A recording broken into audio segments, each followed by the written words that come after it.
ఇవాటి వరకు దాదాపు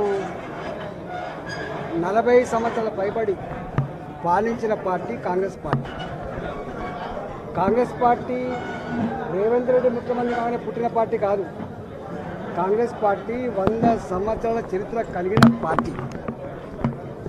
ఇక్కడ ఆనాడే కాంగ్రెస్ పార్టీ అధికారంలో ఉన్ననాడు 30 ఏళ్ల క్రితం 40 ఏళ్ల క్రితం చెరువులలో పట్టాభూములు ఉంటాయి. చెరువులలో ఉండే పట్టాభూములు అవి ఎఫ్టీఎల్ కావచ్చు.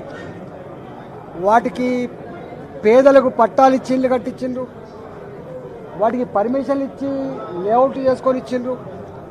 ఇవాళ అలాంటి లేఅవుట్లు అలాంటి పట్టాలు ఇచ్చిన పేదల ఇళ్ళు ఇవాళ ఎఫ్టీఎల్లో ఉన్నాయి, వీటి కూల్చేస్తామని చెప్పి భయపెడుతున్నట్టుగా ఇంతకుముందు సాహెబ్నగర్ గ్రామ ప్రజలు సరూర్ నగర్లో 30 ఏళ్ల క్రితం 40 ఏళ్ల క్రితం కట్టుకున్నటువంటి ప్రజలు, ఫాక్స్ సాగర్లో బాజాప్తా ప్రభుత్వమే పట్టాలు ఇచ్చి కట్టుకున్నటువంటి ఇళ్ళన్నీ కూడా కూల్చివేస్తామనేటువంటి భయం ఏదైతుందో ఇవాళ ప్రజలందరూ కూడా కంటి మీద కుడుకునే కూడా చేస్తూ ఉన్నారు. నేను అంటా ఉన్నా, హైడ్రా గురించి నీ అక్రమాల చిట్టాల గురించి నీ దందాల గురించి నేను మాట్లాడుతుంది, కానీ సామాన్య ప్రజల్ని వేధించే భయభ్రాంతులకు గురి చేసేటువంటి పద్ధతులలో మీరు ఆలోచన చేస్తుందా రేవంత్ రెడ్డి అని చెప్పి అడుగుతూ ఉన్నాం. ఇవాళ నువ్వేదో అనుకుంటున్నావు, ఏదో స్వచ్ఛమైన నీతివంతమైన స్టబ్బన్గా ఉండే ఆఫీసర్ అని చెప్పి ఇవాళ కలెక్టర్ ఇవాళే కలెక్టర్ కాలే, అనాదిగా కలెక్టర్ ఉన్నారు. అక్కడ ఏ కలెక్టర్లు పర్మిషన్ ఇచ్చిండ్రు, ఏ జిహెచ్ఎంసీ పర్మిషన్ ఇచ్చింది, ఏ ఉడా పర్మిషన్ ఇచ్చింది, ఏ ఆఫీసర్ దాన్ని రిజిస్ట్రేషన్ చేసిండ్రు, ఇవన్నీ ఒక్క ఏళ్ళు చూపించే ప్రయత్నం చేస్తే 4 ఏళ్ళు చూపిస్తాన విషయాన్ని మర్చిపోకు. ఆనాడు కూడా టీఆర్ఎస్ పార్టీ ప్రభుత్వం ఏర్పడిన నాడు అయ్యప్ప సొసైటీలో ఇట్లా ఇల్లు కూల్చేసే ప్రయత్నం చేసిండ్రు, 4 రోజులకి తూక ముడిచిండ్రు.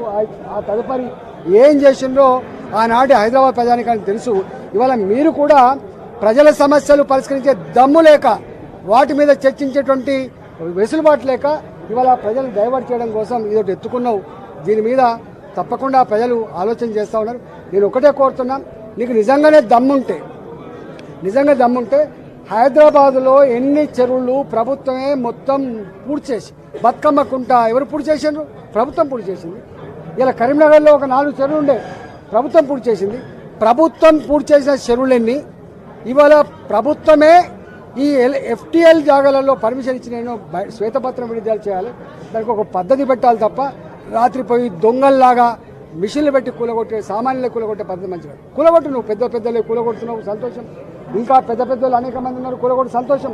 కానీ సామాన్యులు మాత్రం ఇట్లాంటి ఇబ్బంది పెడితే మంచిది కాదు. ఇవాళ దీని మీద భారతీయ జనతా పార్టీ ఇప్పటికే చెప్పింది. ఇవాళ ప్రతిదానికి ఓ సిస్టమ్ ఉంటుంది, ఓ చట్టం ఉంటుంది. చట్టాన్ని పక్కకు పెట్టి, సిస్టాన్ని పక్కకు పెట్టి, తాత జాగీర్ లాగా ఇవాళ హీరో అన్నట్టుగా ఈ పార్టీ ఇప్పుడే పుట్టినట్టుగా, ధర్మం కోసమే ఉన్నట్టుగా, అక్రమాలన్నీ కూడా ఆపుతున్నట్టుగా ఇవాళ పోజు పెట్టే పద్ధతి మాత్రం మంచిగా లేదని చెప్పి నేను దీన్ని తీవ్రంగా హెచ్చరిస్తాను.